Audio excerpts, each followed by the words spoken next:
இன்றைக்கி நம்ம கெண்டை மீன் வாங்கிட்டு வந்திருக்கோம் 2 கிலோ. இதை கழுவி சுத்தம் பண்ணி இன்றைக்கி சமைக்கலாம். மீன் குழம்பு தான் வைக்க போகிறேன். இதுக்கு நான் ஒரு தேங்காய் எடுத்துருக்கேன். அரைச்சி பால் எடுத்துக்கலாம். தேங்காய் பால் மீன் குழம்பு வச்சுக்கலாம். அதுக்கு தேவையான அளவு ஒரு 3 ஸ்பூன் எண்ணெய் ஊற்றிக்கலாம். வெந்தயம் அரை ஸ்பூன் சேர்த்துக்கலாம். பெரிய வெங்காயம் 2 வெங்காயம் வெட்டி வச்சுருக்கேன், அதையும் இதை கூட சேர்த்துக்கலாம்.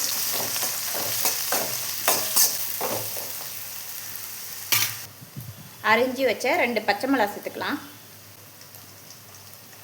பூண்டு ஒரு 12 பல்லு சேர்த்துக்கலாம். இஞ்சி சிறு துண்டு நறுக்கி வச்சுருக்கேன், அதையும் இது கூட சேர்த்துக்கலாம்.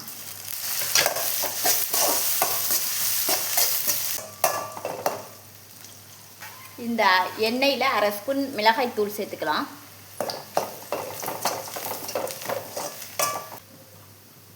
பழுத்த தக்காளி சேர்த்துக்கலாம்.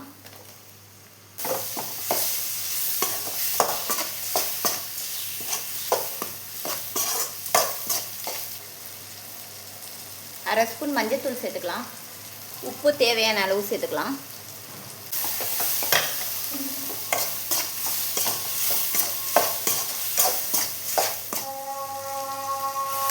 இப்போ 2 ஸ்பூன் கொத்தமல்லி தூள் சேர்த்துக்கலாம். புளி தண்ணி இது கூட சேர்த்துக்கலாம்.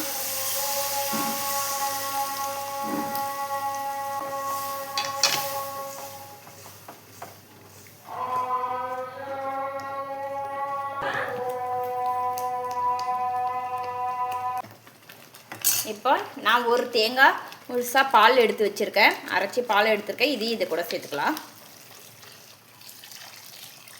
நான் தண்ணி சேர்க்காம தேங்காய் பால் மட்டும் சேர்த்துருக்கேன்.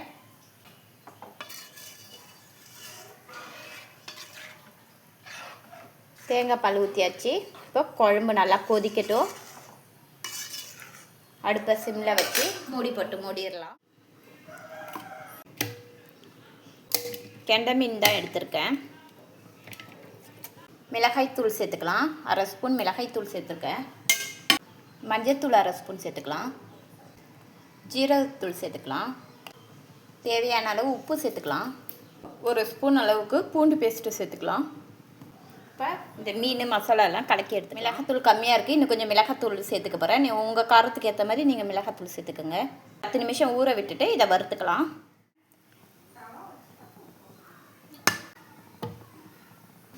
இப்போ எண்ணெய் சூடானதும் கருவேப்பிலை சேர்த்துக்கலாம். மீன் பொரிச்சிக்கலாம்.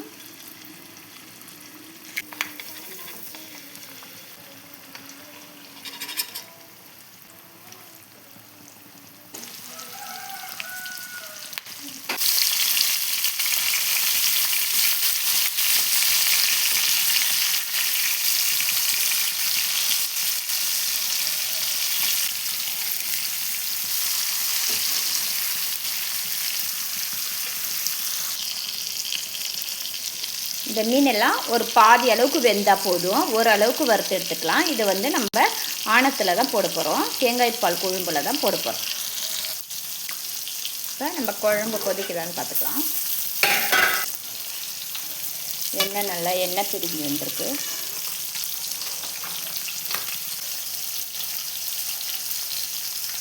நம்ம வறுத்த மீனை சேர்த்துக்கலாம். பாதி முக்கால்வாசி மீன் வெந்திருக்கு. இப்போ ஆணத்தில் சேர்த்து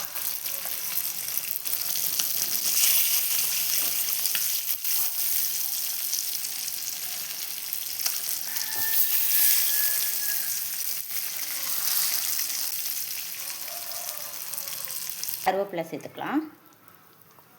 கருவேப்பிலை சேர்த்து அப்படியே அடுப்பை சிம்மில் வச்சு மூடி விட்டுக்கலாம். ஒரு 5 நிமிஷம் இருந்ததும் ஆஃப் பண்ணிக்கலாம். தேங்காய் பால் மீன் குழம்பு ரெடி. ஒரு 5 நிமிஷம் அடுப்பில் இருக்கட்டும். தேங்காய் பால் மீன் குழம்பு ரெடி ஆகிடுச்சு. அவ்வளோதாங்க.